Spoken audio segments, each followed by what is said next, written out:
Okay, hello and welcome everyone who is watching our recording of the meetup. Today we discussing our progress on the Guile debugger, and the first and most important part of our meetup will be a presentation from Noe. So no pressure, Noe, and like we're getting right into it. Okay. So hello everyone. I'm Noe. So I'm doing an internship with RDE. It's been a few months, and today I'm going to show some of the progress we made on Arei RS, which is our scheme IDE for Guile. So let's share my screen.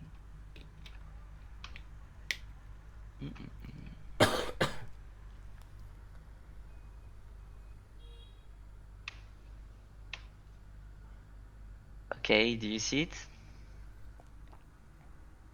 yes. Good.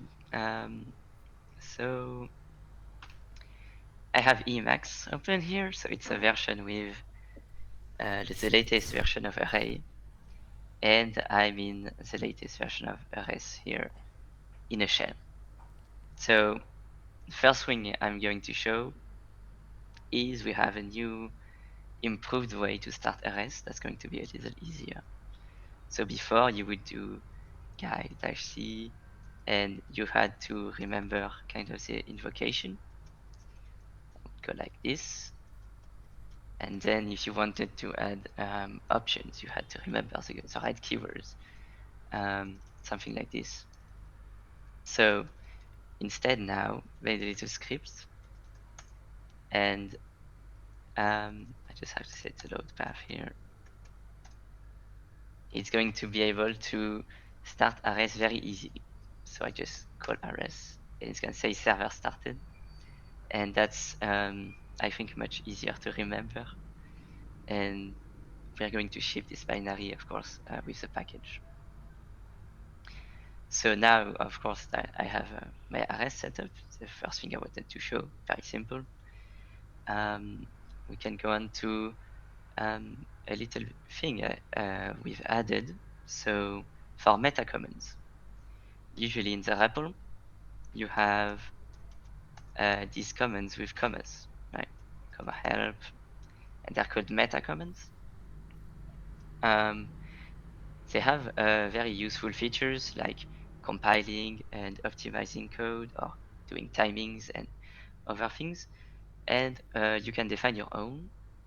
And the idea is, even though in RS we try to have these features built in the IDE, so it's even easier to use, we don't have all of them. So it was a good idea to make them available right inside the IDE. And if you define your own in your own code, you'll be able to use them too. So for example, if I open a scheme file, so I can connect to RS I just started with the script. And of course I can evaluate the buffer, normal RS stuff. Now there's a new command, Control-C, Alt-X. It's gonna list all the meta commands I can use. And so for example, help, I can call help, and it's going to show me in the output right in my output buffer. So already very useful, because if I want to use one of those, I don't have to go to a Guile terminal. I don't have to open other stuff, right? So it stays in my Emacs context. And of course, it's called in the context of my buffer. So here, for example, I have my hello. I can use it inside the meta command, for example, time. If I call hello, it's going to try to call hello, and it's going to make an error, which is the next thing. So let's try to make a normal hello. Right, so I give time, hello, and you see it's the same thing as in the REPL, just integrated with Arei. So very cool in my opinion.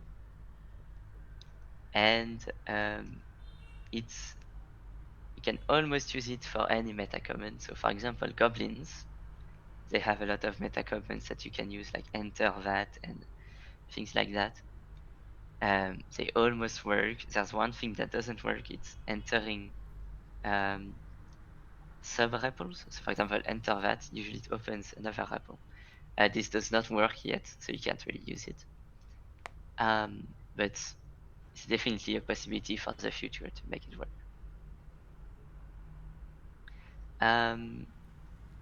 So yeah, we can try compile, for example. I do this. I'm gonna see the disassembly right in the output also. And this can be useful if you want to optimize your code or whatever. So yeah, and the latest thing that I want to show is the new error handling we have. So if I have hello, it creates an error, and I call it. It's going to open a new window, a debugger window, with the exception. So here, undefined variable. Well, it's not very readable, but that's Guile for you. And it's gonna have the backtrace. That it has little buttons, and this is the best part. You can click it, and it's going to go in the buffer right where the error was. And I can use Alt N and Alt P to go back on the stack. And I can go back up anytime in the stack to see where exactly the error happened and where it comes from. So this is, in my opinion, a big step up from when you get errors in the Guile REPL. You don't really are able to click, so you have to look at the file name. And it's not very obvious. And you can really just browse through it and makes it very obvious. And we have this new debugger window. So this is going to help us add later, of course, evaluation and breakpoints and stuff like that. It's going to be very useful. So I think that's it for the features that I can really show. Apart from that, we've had some work on the more debugger features. So we've been doing a refactor of the way we do evaluations, and that's still in the work. So I can't really show much of it, but it's almost done, and I think it's going to be great, and it's going to be able to add new things with evaluation, but much more easily. So then when we need to add debugger features, it's going to be very easy. It's going to go very fast. So yeah, that's it. Okay, thank you very much. Thank you. I am also very excited by the developments we did for the last few months. I don't know. Actually, there is a blog post related to this feature of stack traces. No, can you open a link, please, with blog post? Yes. This one, right? Yeah, so you can read more technical and ideological details about this feature and how it works. And there's even a demo of this similar feature with a bit more complicated examples where you have like nested calls and your stack trace have more nestedness of your user's code. So feel free to take a look at it. And yeah, we are very excited about the next features that we can build on top of this stack viewer, especially the debugger part, because it will like reduce the friction from your development workflow when you get an exception and you need like to really either restart the same expression over and over and add like debug printing, or you need to explore like pieces of this exception, and like it's really time consuming thing. And when you have interactive debugger like appear and you can immediately evaluate values in the context of exception, it's like a whole different experience, and I hope we will reach it in foreseeable future. So if you want to help us with it, join RDE Devil mailing list, and yeah, we can continue work here. So now we are open for discussions. Do you have any questions about the stuff we did? Yes.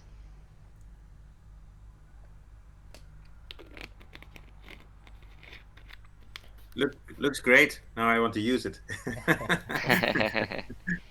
Okay. Yeah. Actually, the exciting news about the usage of this thing. Previously, the Ares and Arei exist already for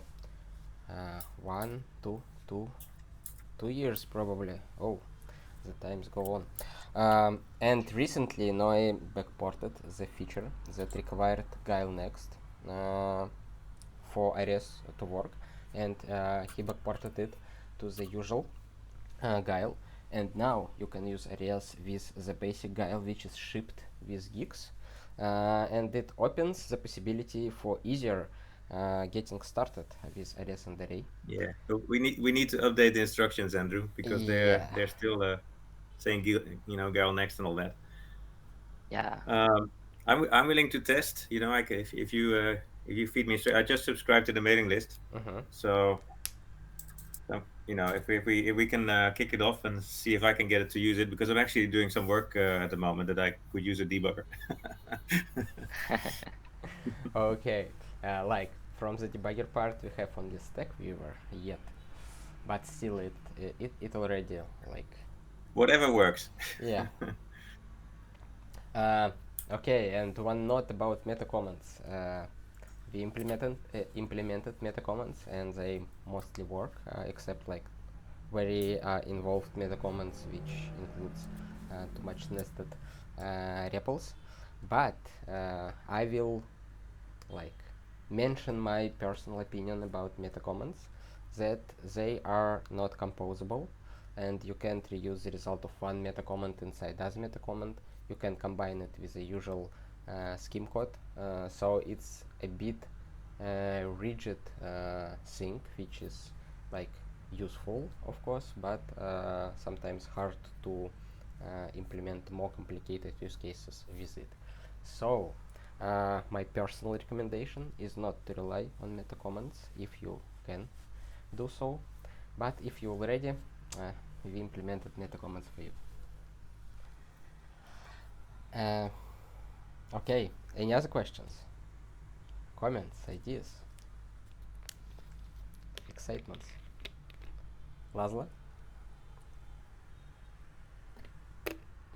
Well, since I'm not really doing much of Guile development, I'm just excited to see that this thing is going forward, and Noi is doing an amazing job for sure, because I've seen Arei in the first release in a very raw form. I also tried it, but yeah, as I said, I just have not much use for development tasks because I don't do any. I'm just a regular user of RDE and I love it. So yeah, just happy to see the progress. Thank you. Okay, so the preliminary plan for the nearest future is to clean up the stuff and make a release, update documentation so people can actually start using it with just usual gigs and no additional interventions, and conquer the world of scheme programming. Yeah, maybe we should write a manual. No? Maybe we need to start doing so. I have like a long standing idea in my head that the scheme and Guile in particular will benefit from the manual, but not like a reference manual like the Guile's manual, but more good practices manual, like how to handle exceptions, how to use continuations, how to write tests, how to set up your development environment and load passes and all that.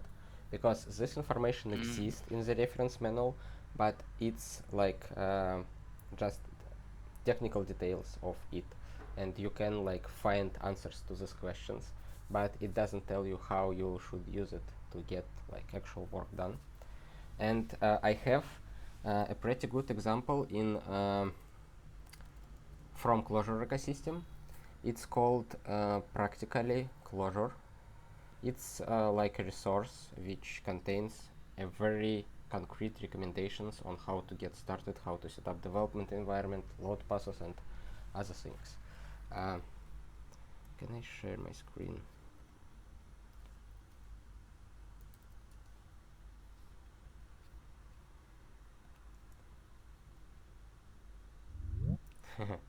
Okay, I guess no, but I will try one more time, and if it doesn't work, I will stop trying.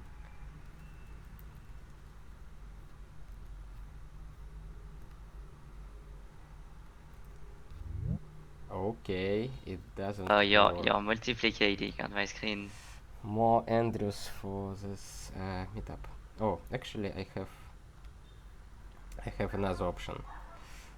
Not Andrew.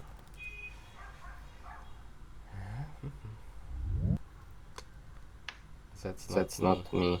Oh. You're cloning yourself. It's the Andrew verse.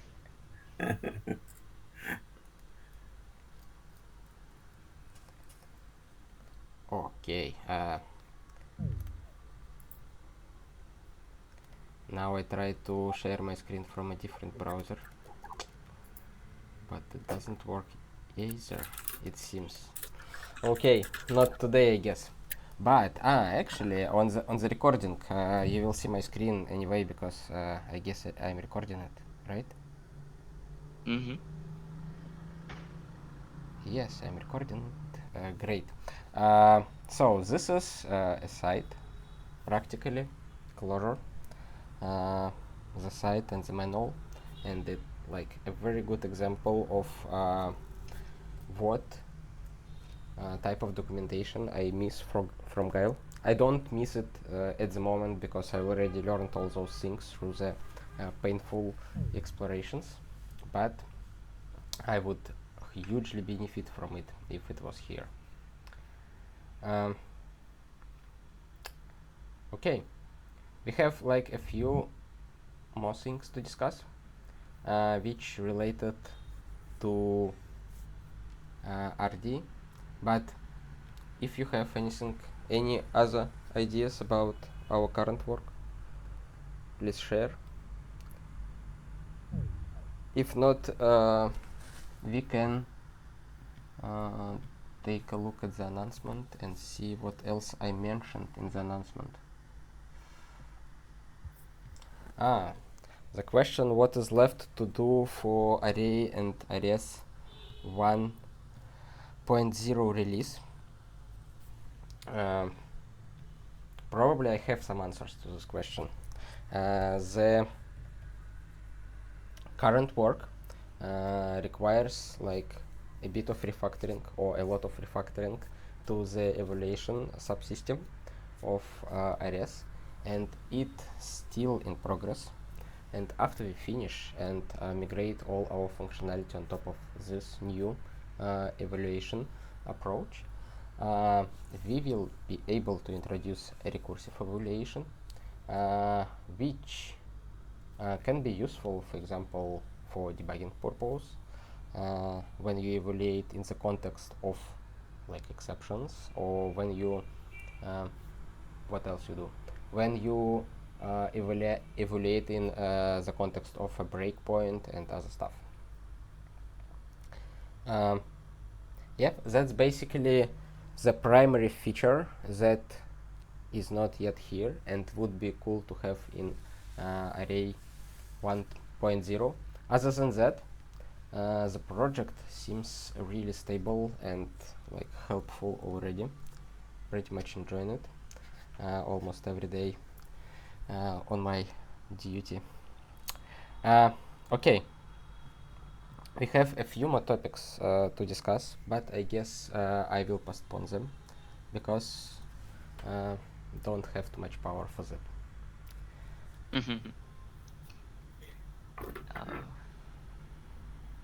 Yeah, we should, Andre. We should try to get Arun and Ludo to try this stuff.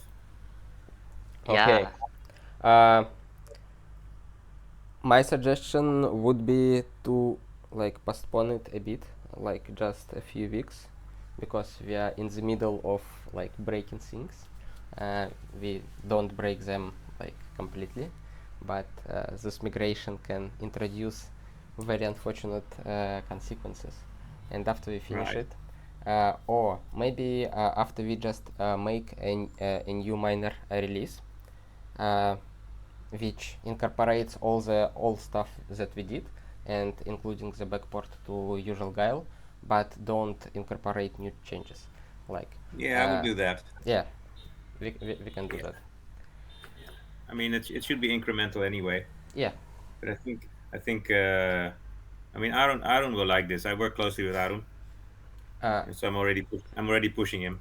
I think he already tried it, and at least we had a discussion with him.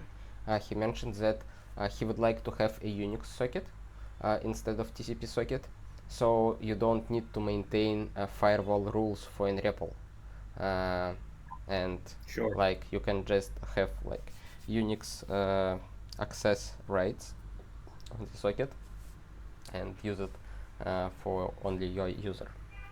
Yeah, but that's for later. There's no rush with that one. Yes, that's right. And he's actually right. It's like quite a good feature, because right now you just basically create a remote shell to your system through this TCP socket, and like if Yeah. it's exposed to outer world, they can basically use your computer through it. Yeah, Well, which makes it interesting, still, right? we're all on the loopback address, no? They will help you to develop stuff. Like will connect to your socket and Yeah. I mean, you We'll do could They even will get fix your bugs. an AI bot to come in, but actually people should have proper firewalls anyway, so we shouldn't be too fussed about that. yes, that's right. Yeah, of course. Yeah, the only thing I can imagine is people have a laptop and they're on a airport Wi-Fi or something, that it gets a bit embarrassing. Other than that, Okay, so let's focus on the minor release and updating the basic getting started guide, and let's onboard a few people like Ludo, Arun, Pjotr. yeah, Ludo would be good because he's hacking on the Shepherd, and I think he has huge trouble all the time with multi-threading. Every bug that comes up is something to do with threading. Last time on the last meetup, I guess Noe showed the work we did at the beginning of the internship related to the Guile interface, like Shepherd and REPL service. So you can launch an REPL server inside the Shepherd and connect to it from Arei, and actually hack on the live Shepherd you have. Yeah. So That's awesome. you can immediately like create new services, stop old services, get the exception, and like have the stack viewer and like find the cause of the problem. But according to the multi-threading, it still can be quite tough to deal with it. Yeah. But at least we have this prototype working, so Ludo will be able to work on Shepherd through the REPL. Yeah, I think if you document that path, right, how to hack the Shepherd, that's a blog in itself, but it will also be very useful for documentation. We do have a blog post about it, but we haven't posted it yet. Okay. We have a task in our task tracker to make a blog about this thing, but I guess the primary stopping factor was the backport of custom ports again, and we finished it, so we need to update the blog post and we can publish it. Yeah, update the blog, update the documentation, and then ask Ludo to review it. That means he will try. Okay. Good idea. Yeah, so you don't have to do a lot of work, just update it, and then ask Ludo. Yeah, I think it still has one issue with fibers or something. I need to fix. Or it's not gonna work quite well. Well, I don't know. I mean, these people are true hackers, you know. They'll fix it if it That's annoys right. them. That's right. That's actually like how most of the people approach current computing in geeks environment, I guess. Something doesn't work, okay, I will patch it and we'll send the patch to the mailing list and we'll see. Exactly. That's why it's a nice community to work with. Yeah. Sounds like a plan. Yes, and sounds like exciting plan. Okay, let's finish up our today meetup on this like exciting note, and we'll see each other in 2 months and maybe somewhere in between in some other places. Okay. I'll ping you on the mailing list. Okay. I did already. All right. Thanks, chaps. Yep. Thank you everyone for joining, and see you. Bye bye. Bye bye.